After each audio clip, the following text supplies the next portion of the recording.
যে ইচ্ছাকৃত ভাবে একজন ইমানদারকে হত্যা করলো, আল্লাহ বলছে ওর উপর আমি আল্লাহর গজব। সুতরাং যারা আজকে পাখির মতো গুলি করে ইমানদার মেধাবীকে শহীদ করছো, তোমার উপর আমার আল্লাহর গজব। অপেক্ষা করো, তোমাদের ধ্বংস অনিবার্য। আজকে যারা আমার নবীর শানে কটূক্তি করে, আমার নবীকে চরিত্রহীন বলছে, মা আয়েশার শানে যারা কটূক্তি করে, আহলে বাইতের বিরুদ্ধে কথা বলে, আমাদের শরীরে রক্ত থাকা পর্যন্ত তাদেরকে ছেড়ে কথা বলবো না।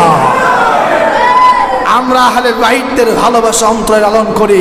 আমার নবীকে নিয়ে কেউ কটূক্তি করলে তার মাথা তার দেহের উপরে থাকবে, এটা কখনো আমরা বরদাস্ত করতে পারি না। নবী যে বলছে ভালোবাসো আমার আহলে বাইতকে, আমাকে ভালোবাসো। সুবহানাল্লাহ বলবেন না?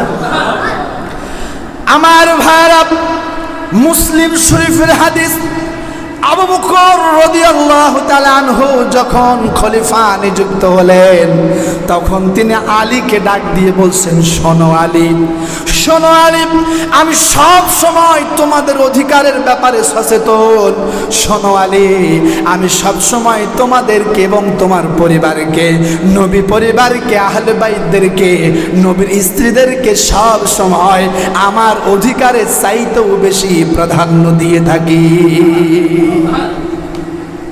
হযরত ওমর রাদিয়াল্লাহু তাআলা আনহু বলছেন,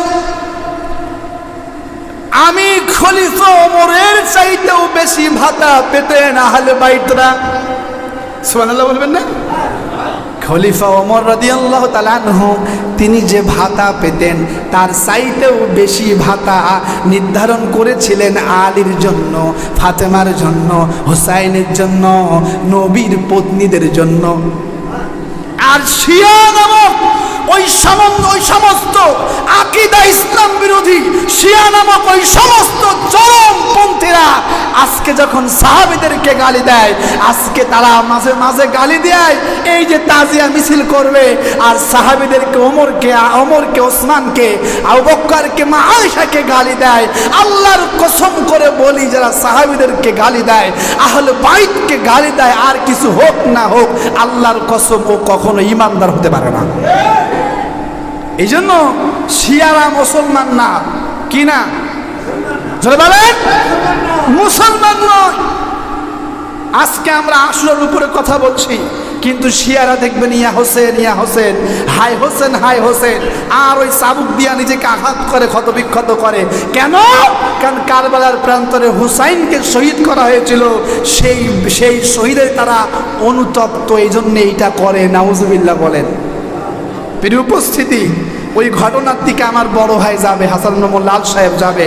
আমি শুধু আহলে বাইতদের যেই সম্মান, এই ব্যাপারে একটু কথা বলেই আলোচনার ইতি টানতে চাই, ইনশাআল্লাহ বলেন। তো আপনাদের কাছে আলোচনা করার পূর্বে আমি একটু স্বীকারোক্তি নিতে চাই। হুসাইন রাদিয়াল্লাহু তাআলা আনহু তিনি ছিলেন ইমানদার এবং নবীজির কলিজার টুকরা নাতি। সুবহানাল্লাহ বলেন। ইয়াজিদকে অনেকে রহমতুল্লাহ আলাইহি বলে, নাউজুবিল্লাহ বলেন। শোনেন, যারা একজন ইমানদারকে হত্যা করে, আল্লাহ নবী বলছেন, লাযাওয়ালুদ দুনিয়া আহওয়ানু আলাল্লাহি মিন কতলি রাজুলুম মুসলিম। আল্লাহ তাআলার কাছে পুরো বিশ্ব ধ্বংস হয়ে যাওয়ার চাইতেও একজন ইমানদারকে হত্যা করলে আল্লাহ বেশি রাগান্বিত হয়ে যায়। তার মানে গোটা বিশ্ব ধ্বংস হয়ে যাক, কিন্তু ইমানদার বেঁচে থাক, এটা কে চায়? কে চায়? এবার দেখেন, আল্লাহ নবী সাল্লাল্লাহু আলাইহি ওয়াসাল্লাম কত সুন্দর করে বলছেন যে দুনিয়ার মানুষ তোমরা শোনো, লাউ আন্না হালাস সামাই ওয়া হালাল আরদি ইশতারাকু ফি দামি মুমিন লাআকবাহুমুল্লাহু ফিন নার। সুবহানাল্লাহ বলেন। হাবিবুল্লাহ বলছেন, দুনিয়ার মানুষ শোনো, আকাশে যত ফেরেশতা আছে, জমিনে যত সৃষ্টি আছে, আপনারা বলেন তো দেখি আকাশে কত ফেরেশতা আছে আপনারা কি জানেন?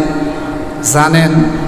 নবীজি বলছেন, এই পৃথিবীর সবচেয়ে বড় ময়দান তোমরা তালাশ করো, ওই বড় বৃহৎ ময়দানের মাঝখানে একটা ক্ষুদ্র বল রেখে দাও।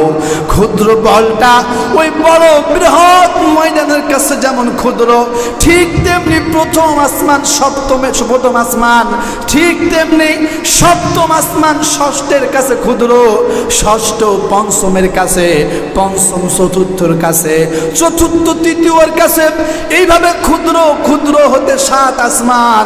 এই সাত আসমানের কোথাও এক বিঘাত পরিমাণ জায়গাও ফাঁকা নাই। এত ফেরেশতা আমার আল্লাহ তৈরি করে রেখেছে। তা নবীজি বলছেন আকাশের সব ফেরেশতা আর জমিনের সমস্ত মাখলুক, যদিও বা এই বিজ্ঞানীরা বলে যে 18,000 মাখলুকাত, কিন্তু আসলে ধারণা করেছে, কি করেছে? ধারণা করেছে। মেনে নিলাম 18,000 মাখলুকাত আর আকাশের সব ফেরেশতা। তো নবীজি বলছেন আকাশের সমস্ত ফেরেশতা এবং জমিনের সমস্ত মাখলুক যদি কোনো ঈমানদারকে হত্যা করে, আল্লাহ এদের সবাইকে একসঙ্গে প্যাকেট বানায়া জাহান্নামে নিক্ষেপ করতে বিন্দু মাত্র দ্বিধা করবে না, যদি সবাই মিলে কোনো ঈমানদারের রক্ত ঝরায়। কথা বলছেন? তার মানে একজন ঈমানদারের জীবনের দাম আমার আল্লাহর কাছে আকাশের সব ফেরেশতা, জমিনের সব মাখলুকের চাইতে উত্তম। আমার ভাইরা, রাইসুল মুফাসসিরিন আব্দুল্লাহ বিন আব্বাস রাদিয়াল্লাহু তাআলা আনহু কাবাকে বলেন, ইয়া কাবা মা আ'যামা ওয়াল আ'যামা হুরমাতাক। ও কাবা শোনো, তোমার কতই না মর্যাদা, তোমার কতই না সম্মান। ওয়াল মুমিনু আ'যামু হুরমাতান ইনদাল্লাহি মিনকা। কিন্তু শোনো কাবা, তোমার এত সম্মান, এত মর্যাদা, কিন্তু আমার আল্লাহর কাছে তোমার চাইতেও একজন ঈমানদারের সম্মান অনেক বেশি। শোনো কাবা, হতে পারে তোমার মর্যাদা বেশি, তোমার সম্মান বেশি, কিন্তু আমার আল্লাহর কাছে তোমার চাইতেও একজন ঈমানদারের জীবনের মূল্য বেশি। তাহলে আকাশের সব ফেরেশতা, জমিনের সমস্ত সৃষ্টি, এমনকি কাবার চাইতেও আল্লাহর কাছে একজন ঈমানদারের জীবনের দাম বেশি। আর ওই ঈমানদারকে তুমি গুলি করো, তুমি ওই ঈমানদারের বুকে গুলি চালাও। আল্লাহ বলছেন, ওয়া ইয়াকতুল মুমিনা মুতাআম্মিদান ফাজাযাউহু জাহান্নামু খালিদান ফিহা ওয়া গাদিবাল্লাহু আলাইহি ওয়া লা'নাহু ওয়া আ'আদ্দা লাহু আযাবান আযীমা। যারা ইচ্ছাকৃতভাবে একজন ঈমানদারকে শহীদ করে, ইচ্ছাকৃতভাবে একজন ঈমানদারকে হত্যা করে, তার উপরে আমি আল্লাহর গজব, তার উপরে আমি আল্লাহর লানত, আমি আল্লাহ তারে জাহান্নামে দেব। শুধু জাহান্নামে দেব না, আমি আল্লাহ তারে জাহান্নামে স্থায়ী করব এবং তারে আমি কঠিন আযাবে ভোগাবো। প্রিয় উপস্থিতি, তাহলে একজন ঈমানদারের জীবনের দাম আল্লাহর কাছে পৃথিবীর সমস্ত সৃষ্টি, আকাশের সমস্ত ফেরেশতা, এমনকি কাবার চাইতেও শ্রেষ্ঠ একজন ঈমানদারের জীবন। আর ঈমানদারকে যে ইচ্ছাকৃতভাবে হত্যা করে, আল্লাহর গজবের উপরে, আল্লাহর উপর রেগে যায়, আল্লাহ ওরে জাহান্নামে দেবে, জাহান্নামে স্থায়ী করবে। আল্লাহ বলছেন, ওরে আমি কঠিন আযাবে ভোগাবো। এই জন্য এই দুনিয়া শেষ নয়, আখেরাত নামক একটা জীবন আছে।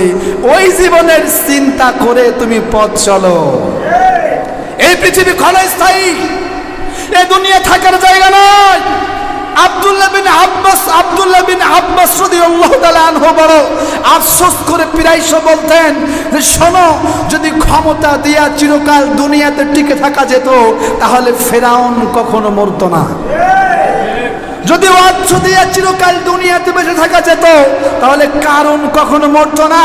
সুতরাং ষোলো দুনিয়ার মানুষ, ক্ষমতা দিয়া চিরকাল মাটির উপর থাকা যায় না, অর্থবিত্ত, জনপ্রিয়তা, যশ খ্যাতি দিয়া চিরকাল মাটির উপরে থাকা যায় না।